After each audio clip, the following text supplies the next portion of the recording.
My husband told me he was flying out every month to visit his elderly parents.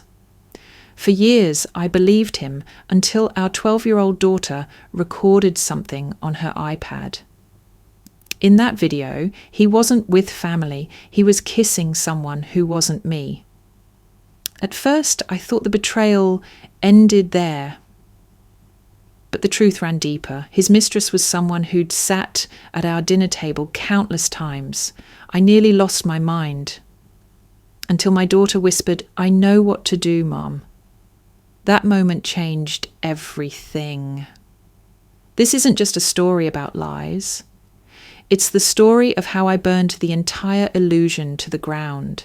Dinner was always supposed to be our sacred time. Every Friday, like clockwork, David would come home from work, loosen his tie, and kiss me softly on the cheek before scooping Lily into his arms like she was still 5. He'd ask about school, compliment the roast I made, and then at exactly 7:45 p.m., he'd excuse himself to call his parents. Except tonight, like so many nights before, the call didn't go through. "Still no answer?" I asked, pouring wine into his glass. He sighed, dramatically disappointed. "They probably fell asleep watching some documentary again. You know how they are." I smiled politely, but something inside me shifted. A whisper of doubt, tiny but persistent. It wasn't the first time he'd said that, and it wouldn't be the last. Lily was talking about her science project when I caught David glancing at his phone under the table. A text flashed on the screen. I saw only one word: room. Then he slid the phone away. "They always answer when I call," Lily said suddenly. "Grandpa likes showing me his birdhouse collection, but lately they never pick up." David chuckled. "They've been feeling under the weather. I told them to rest more." My fork froze mid-air. That wasn't what he'd said last week. I brushed it off, smiled for Lily's sake, but my stomach turned with the weight of something unspoken. Later that night, after Lily went to bed, I stared at the family portrait hanging in the hallway. All smiles and pastel colours. A picture-perfect lie. My eyes landed on David's face. How confident he looked, how untouchable. I remembered how his parents used to gush over him during holidays, calling him the responsible one, while subtly criticising me for every parenting choice I made. "Emma's too soft," his mother once whispered to her sister. "Lily needs structure." That structure meant control. It meant belittling me in front of relatives, second-guessing my decisions, and reminding everyone that David knew better. And David never once defended me, not once. I swallowed the lump in my throat, turned off the light, and went to bed pretending I didn't hear the vibration of his phone in the bathroom. Again. The next morning, an anonymous email landed in my inbox. Subject: "You should know where he really goes." Body: "He's not staying with his parents. He never has. No name, no attachments, no explanation." I stared at it for 20 minutes before deleting it, then restoring it, then forwarding it to my own secondary email, just in case. I didn't tell anyone, not yet. That weekend, Lily and I went to the park, while David packed for another one of his trips. She was unusually quiet on the drive home. "Mum," she said finally, "why don't Grandma and Grandpa ever FaceTime me anymore?" I blinked. "What do you mean?" "They used to call me every Sunday. Remember? We'd talk about puzzles, and Grandpa told me stories about Dad when he was little. But now I only hear about them from Dad. I miss them." I had no answer, not one that made sense anyway. That night I decided to call them myself. I waited until David was in the shower, turned off the hallway lights so he wouldn't hear my voice. "Hello?" his mother answered suspiciously. "Hi, it's Emma," I said, forcing cheerfulness. "Just wanted to check in and see how you both were doing." A pause. "We're, fine. Is David okay?" That stopped me. "Yes, of course, he's visiting you this weekend, isn't he?" Silence again. Then almost coldly she said, "We haven't seen David in years, Emma." My pulse hammered in my ears. "I'm sorry?" "He sends money, cards for holidays, but no visits. Why are you asking?" I mumbled an excuse and hung up. When David came out of the shower, he brought me a necklace.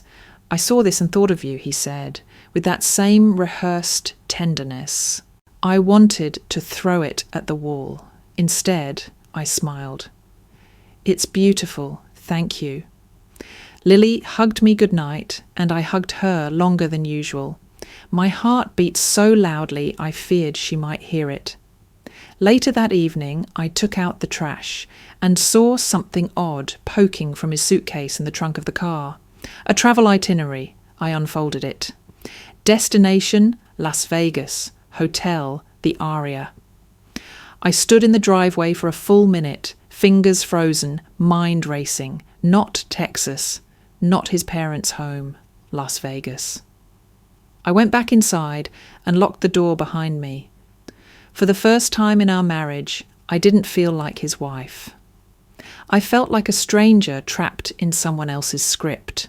David changed after that trip, or maybe he didn't change at all. Maybe I just started noticing things I used to ignore.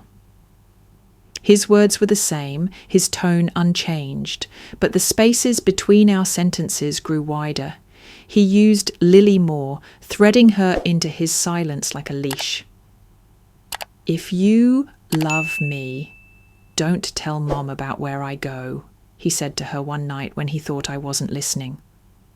I was standing in the hallway folding laundry. My breath caught. My knees buckled slightly, but I didn't make a sound. Lily's voice, unsure, replied, "But why can't she know?" "She worries too much," he said. "I don't want her to get sick again, and besides, this is between us, like a secret club." Secret club. The phrase made my stomach turn. The next day, I called my sister, Julia. She had always been skeptical of David. "He acts perfect because he needs to be seen as perfect," she warned me a year after our wedding. "People like that don't just lie, they erase." But when I dialed her number, it went straight to voicemail. 3 days passed. I tried again. Nothing. I finally got through on the 4th day. Her tone was cold. "You told David I said he was dangerous, didn't you?" "No," I said, stunned. "I didn't even know he—" "Well, he knows. And he sent me a message saying I was trying to break up your marriage, so maybe just leave me out of it." She hung up. That night his parents called. I answered, heart pounding. "You need to stop making drama," his mother snapped before I could speak. "David is doing his duty as a son. You're just a guest in this family. Try to behave like one." "I was just calling to—" "You've said enough, Emma. Stop trying to poison our son's mind." Click. I stared at the phone, shaking. I had no allies, not one. David had rewritten the narrative so thoroughly, so subtly, that even my own sister was now on the outside. I was the villain in a story I never authored. I tried to act normal for Lily's sake, but even she was pulling away, confused and caught in between. One night, while I was cleaning the kitchen, I saw her frozen in the hallway, holding her iPad like it was on fire. "What is it, sweetie?" She looked at me with wide eyes. I heard something." She held up the iPad and pressed play. David's voice came through first. "Baby, I miss you already. I hate pretending. That house doesn't feel like home. You're my home." A woman laughed on the other end. "Come back soon, okay? My bed's too cold without you." My hands went cold. Lily looked up at me. Why would Dad call someone else baby? I sat down beside her on the floor, not trusting my legs. I didn't answer her question. I couldn't, not yet. The next weekend, David said he was going to a family reunion, just his siblings and their spouses. I didn't believe him, of course, but I played along. Kissed him on the cheek, told him to drive safe. 3 days later, I saw a photo on social media. His entire family smiling together at a lake house. His parents, his brothers, his sisters-in-law, everyone except me and Lily. He hadn't even told them I was too busy. He just erased us. When I confronted him, he shrugged. It was just easier this way. They don't like you, Emma. You always make things tense. You mean I ask questions? I mean you act like everything's about you. I wanted to scream. Instead, I walked into the bedroom and slammed the door behind me. My hands were trembling. I opened his laptop, something I hadn't done in years. He never locked it. His email was open. A bank notification popped up. A $10,000 wire transfer to a name I didn't recognize. But Lily did. "That's Aunt Sarah," she said, pointing at the name. My stomach turned inside out. "Are you sure?" "I saw it when we visited Uncle Greg last Thanksgiving. That's her full name. She's the one Dad always helps with real estate stuff." Real estate. That was his excuse for everything lately. "Mum," Lily whispered, "is he in love with her?" I didn't answer. I couldn't. The video was barely 30 seconds long, but it was enough to burn down 20 years of illusion. Lily had taken it with her phone during a school trip. One I hadn't known David attended until she returned early, pale and shaken. "I saw Dad," she said quietly, "at the hotel near the museum." My stomach sank. What was he doing there? She didn't answer, just handed me her phone. In the video, David stood outside a hotel lobby, arm wrapped around Sarah, my sister-in-law, laughing, his lips brushing her cheek, as if they belonged there. They weren't acting like people sneaking around. They looked like a couple in love, familiar, casual. I replayed it 3 times before I could even breathe. "Did he see you?" I asked Lily, my voice barely above a whisper. She shook her head. "I stayed behind a tree."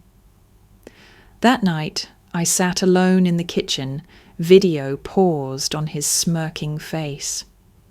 It wasn't just the affair. It was the years he made me doubt myself, the nights I cried in silence while he watched TV like nothing was wrong. It was the way he told me to smile more, to be grateful, to stop reading too much into things. This video wasn't proof of betrayal. It was proof that I hadn't imagined any of it. I sent it to his parents. 2 hours later, the phone rang. "How dare you?" his mother hissed through the speaker. "How dare you try to destroy our family like this?" "Destroy?" I said. "He's sleeping with his brother's wife." "You don't know what you saw. David told us you've been unstable, hysterical. Lily filmed it. She's a child, probably manipulated by you." I wanted to scream. Instead, I hung up. My hands were trembling so violently, I dropped the phone onto the floor. David came home the next morning like nothing happened. I didn't say a word. I showed him the video. He watched it once, then smiled, cold, thin-lipped. "You really think anyone will care? They'll take my side, Emma. They always have." "I sent it to your parents." "Good. They'll believe me. You're just the wife who stopped being fun, the mother who got boring." When I didn't respond, he leaned in. "You go public with this. I'll make sure you don't see a dime in the divorce. I'll fight for Lily. Say you're unstable. Don't think I won't win." And just like that, the mask came off. But he made one mistake. He underestimated Lily. Later that evening, she sat at the dining table with her laptop. "Can I do it, Mom?" I looked at her. She was only 12, too young to know betrayal like this, too young to be cleaning up the mess her father made. But she wasn't asking for permission out of rebellion. She was asking because she was ready. "Yes," I whispered. "Send it." She clicked. The video uploaded to the family group chat, a thread filled with happy birthday wishes, baby photos, vacation selfies, and now a bombshell. The fallout was immediate. The next morning, David's phone lit up non-stop. His brothers, his cousins, even Sarah's husband. Screaming messages, missed calls, a cascade of outrage. He tried to keep his cool, but I saw it. The first crack in his smug facade. 2 days later, his family held a meeting. They didn't invite me. But word got back. The verdict: David should file for divorce immediately to protect the family's image. His affair was regrettable, they said, but I was the one who made things public. I had shamed them.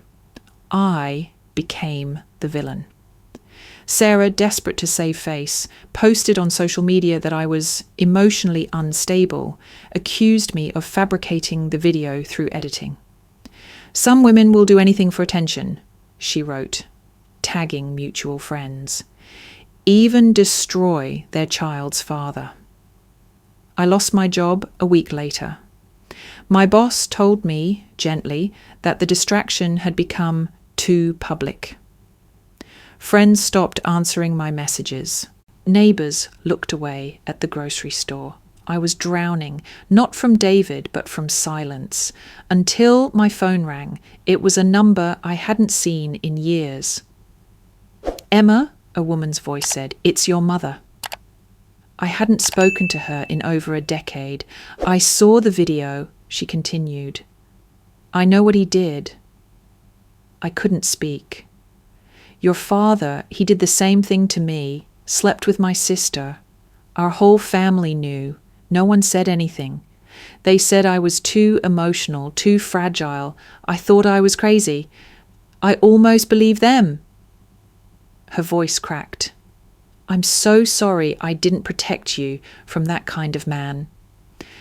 I pressed the phone to my heart, tears finally falling. Not from pain, but from recognition. I wasn't crazy. I wasn't alone. We drove in silence most of the way.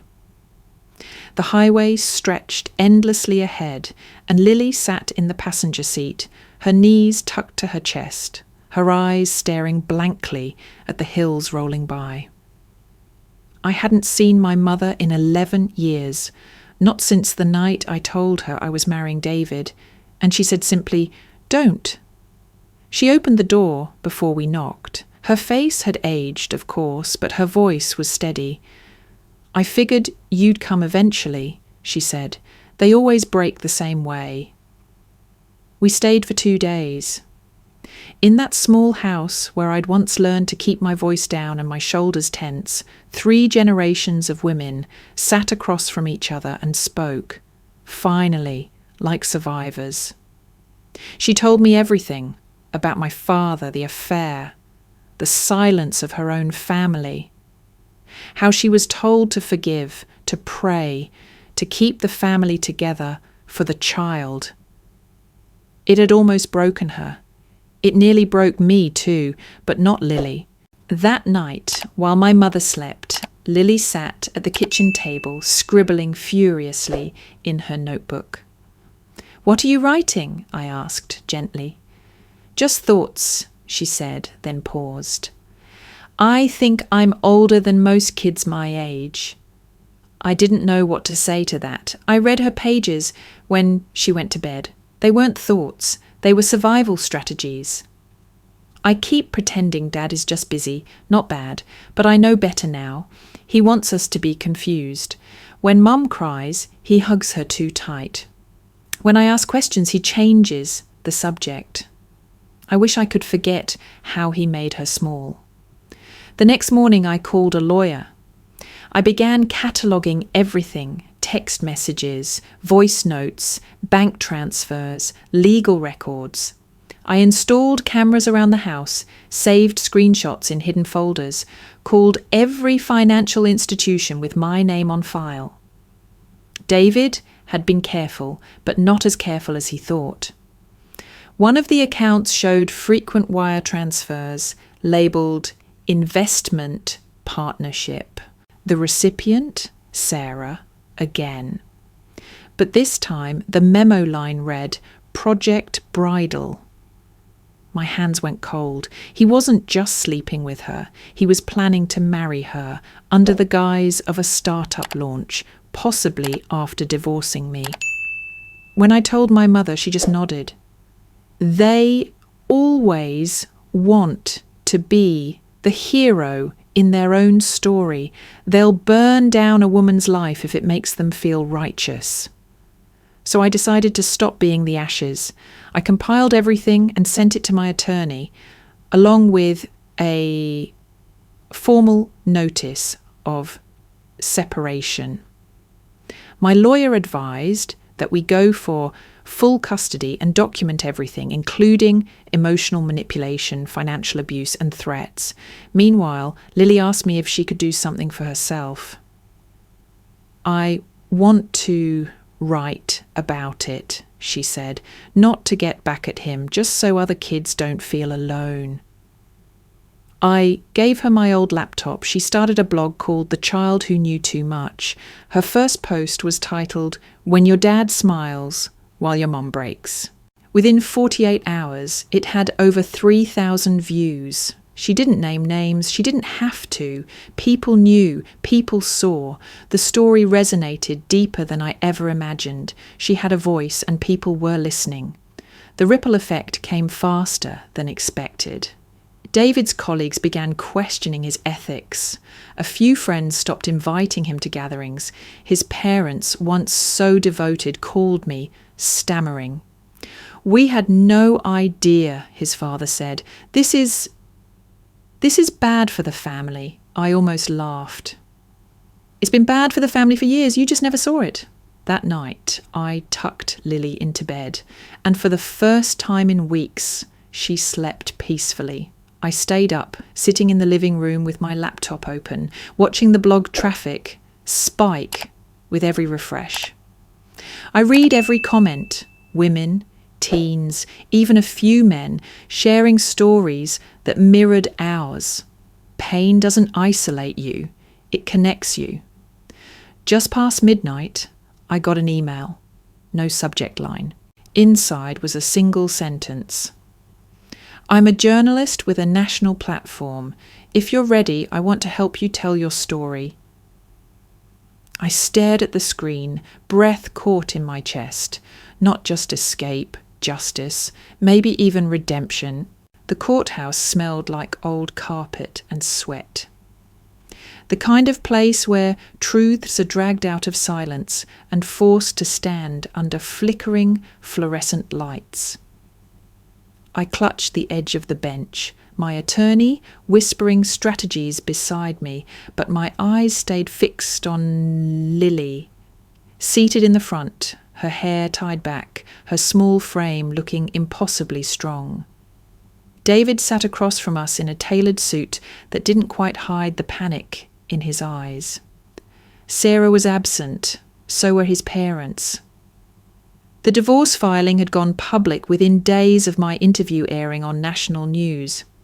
The segment had been simple: one mother, one daughter, and the long shadow of a lie. But the public latched onto it. They shared it, echoed it, they found themselves in it. I filed not just for divorce, but for full custody and for damages based on emotional distress, financial manipulation, and reputational harm. I came armed not just with paperwork, but with truth. Then it was Lily's turn. She stood in front of the court, holding her iPad like a shield. The judge had already reviewed the footage, but Lily insisted on saying something. "My dad told me to keep secrets," she said calmly. "He said if I loved him, I wouldn't tell Mom. But secrets hurt people." I watched my mum cry when he wasn't looking. I watched her get smaller and quieter. She looked over at him. He didn't meet her gaze. "I don't want to live with someone who used me to lie. I don't feel safe with him." Silence followed. David's lawyer tried to object, claim parental alienation, but the judge shut it down. The damage had already been done, and not by me. That afternoon, a second case file was opened. Greg, David's brother, filed for divorce from Sarah. Attached to the petition were bank statements, emails, and the same video clip Lily had taken, the one that started it all. Suddenly, the scandal wasn't just mine, it was theirs. The dynasty fell like dominoes. The family business, once revered in the community, lost 2 major clients within a week. Investors pulled out. Online reviews turned venomous. Old employees came forward with complaints of cover-ups, of toxic culture, of David's manipulative behaviour as CEO. I didn't smile, not out of cruelty, but because I knew this was only the beginning. The next day, I got a message from a former neighbour. "I'm so sorry I didn't believe you," she wrote. "He always seemed so put together."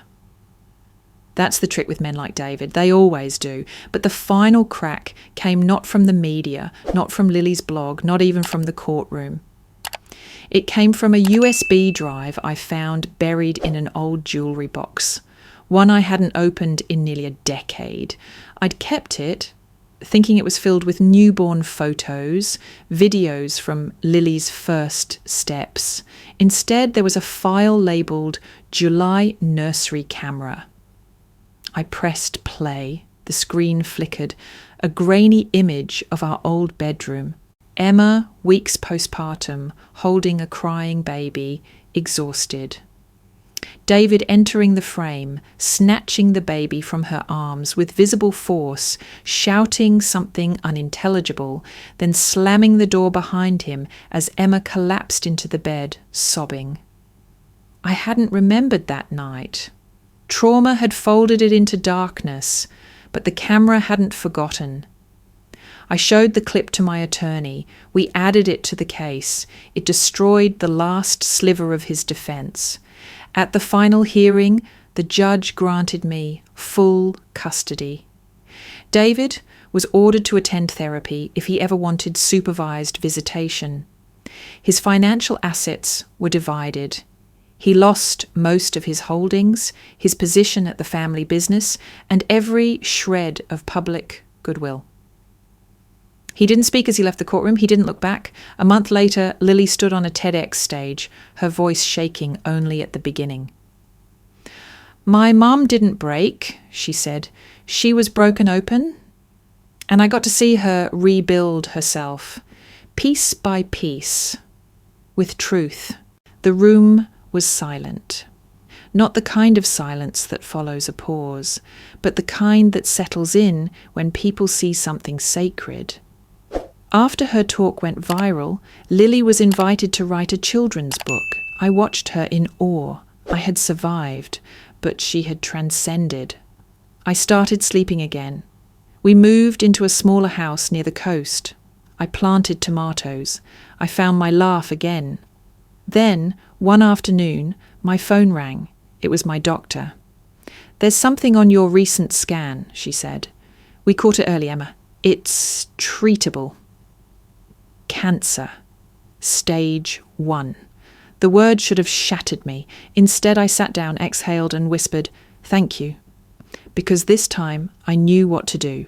Fight, heal, live. Not in someone else's shadow, not in silence, but as myself, whole, scarred, and completely free. The first draft of my memoir came easier than I expected. I thought it would hurt to write it all down again. to relive the manipulation, the silence, the way my hands used to tremble each time I heard his keys in the door, but it didn't. Every word felt like stitching. Like the soft mending of a wound that had finally stopped bleeding, I titled it Born Again by My Daughter. Because that's the truth. Lily didn't just help me survive. She helped me remember who I was before I forgot myself. The book launched quietly at first. A small indie publisher took a chance on it.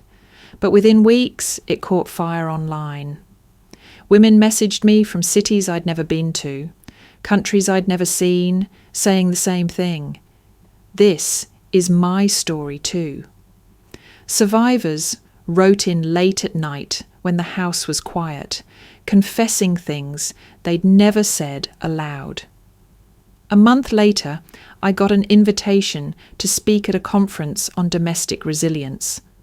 Lily came with me. She stood taller than before, her confidence no longer borrowed but owned. The organisers didn't want just me, they wanted her. She was now the face of Child Truth Matters, a campaign advocating for children's voices in family court, especially in cases involving emotional abuse. She wore the title with quiet power. In one of the campaign videos, she said, "We always hear about protecting children from bad people. But what if the bad people live in your house and smile in every photo?" It was raw. It was brave. It reached millions. David, meanwhile, vanished. No posts, no updates, no articles, no apologies. People forgot him in real time. His name became a whisper. The kind of name you mention only when you want to warn someone else. I never blocked his number. I didn't need to. He never tried to reach out. But one day, an envelope arrived. No return address. The handwriting was familiar. Inside, a letter from his parents. "We're sorry," it read, "for everything we didn't see, for everything we chose not to. You were right. We were wrong. We hope you'll find peace, even if we don't deserve to be part of it." I folded the letter and placed it in the back of a drawer. I didn't reply. Forgiveness wasn't a requirement for healing. 6 months after the court ruling, I opened the doors to the Lily Centre. A small space downtown, warm lighting, soft couches, shelves of donated books, walls lined with art from survivors. It wasn't fancy, but it was sacred. A sanctuary for women who were tired of being erased. Our mission was simple: to help women recognise the signs of psychological abuse before they forget their own names. We offered free counselling, legal resources, peer support, and above all, truth. I dedicated it to Lily. There was a plaque at the entrance that read, "Some chains are broken, not by force, but by truth. Women came in broken. Women left breathing again." And somewhere in between I found myself. I wasn't David's wife anymore. I wasn't the woman who got cheated on. I wasn't the desperate voice on the other end of a call begging to be heard. I was Emma, whole, solid, enough. Lily helped run the centre on weekends. She tutored younger girls in writing, taught workshops on digital safety, and quietly passed tissues when tears broke the silence in group sessions. People assumed she was older than she was. Trauma does that. But she also laughed more now. She started drawing again. She fell asleep without checking the locks 3 times. We had our rituals, morning walks on Sundays, pancakes with extra blueberries, truth night once a week, where we could say anything, no judgment. One evening, we drove up the hill near the old lighthouse. The sky was painted in gold and lavender. We brought a lantern with us, one of those paper ones that floated when lit from within. Lily pulled out a marker and asked, "What do we write?" I thought for a moment. Then I took the pen. Some chains are broken, not by force, but by truth. We lit it together, watched it rise into the dusk, watched it carry every unspoken scream, every buried fear, every stolen breath we had survived. It drifted upward, weightless. So did we.